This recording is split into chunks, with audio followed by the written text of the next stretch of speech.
What's going on, everyone? My name is Miguel and welcome back to Miguel Budgets. It's been a very long time since I last posted, but I'm glad to be back and I'll jump right in.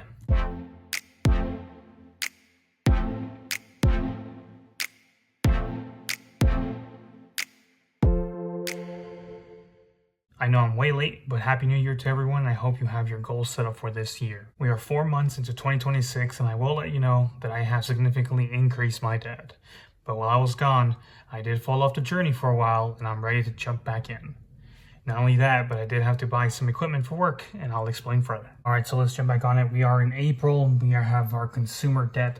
So we're going to go ahead and start off with a company that is called EOTech. That is $612. Like I said, I did buy some work equipment and this is going to be work related. So some of these companies you may not be familiar, but they are for red dot sights, basically optic sights and whatnot. And those optics can be equipped on a handgun or a rifle. And in this case, it'll be rifle. So that $612 went into that. I did have a high APR with a payment of $102 with the due date of the 23rd of every month.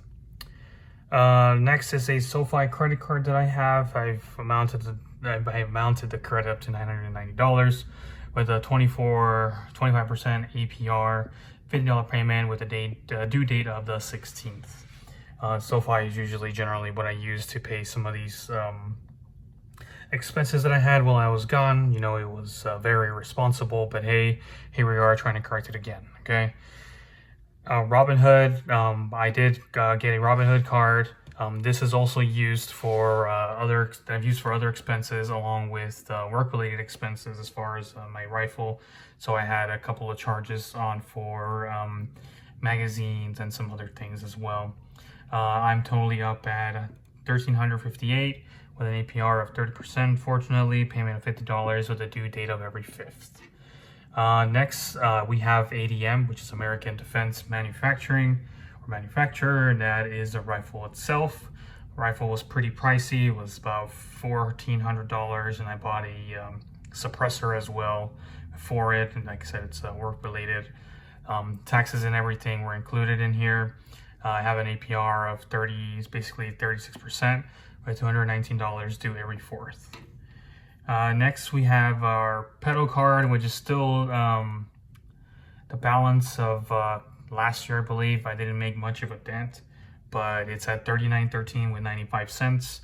Essentially 20% APR with the payment of $115 and 26. I'm sorry, $115 with a due date of the 26th.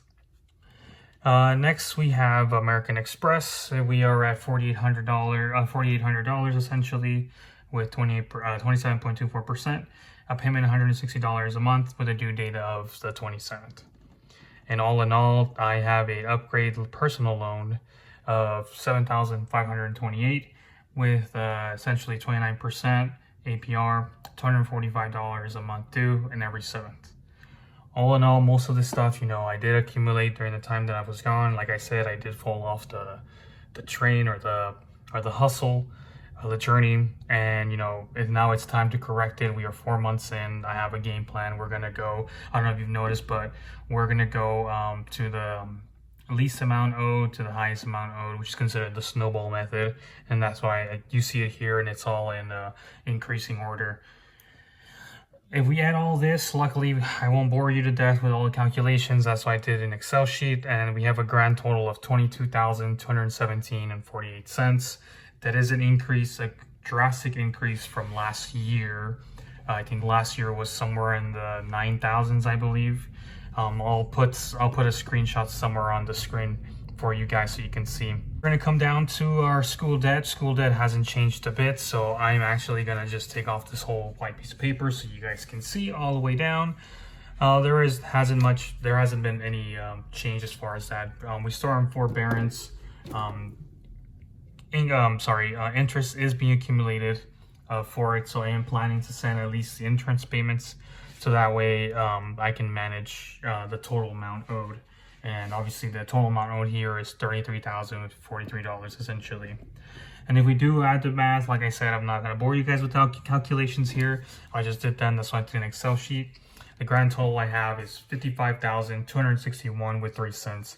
It's a drastic number, I know, but hey, sometimes we fall off, but it all comes back down to how you're willing to essentially bring this balance down. Like I said, I'm ready to go back on the debt-free train, make sure I can get this balance down as quickly as possible. I do have some money set aside, so I'm going to bring some of these balances down. So for the balances for May, you'll see a change essentially as far as a grand total. So let me know how everyone's been, how everyone's doing in their debt-free journey. Have you guys had an increase in debt, or have you guys been working on it and you guys had a decrease in debt? And let me know down below. Well, now I'm done with this grand total. Just a quick update for you guys. You know, I'm still working overtime. I did have a shift change, so now I work during the daytime.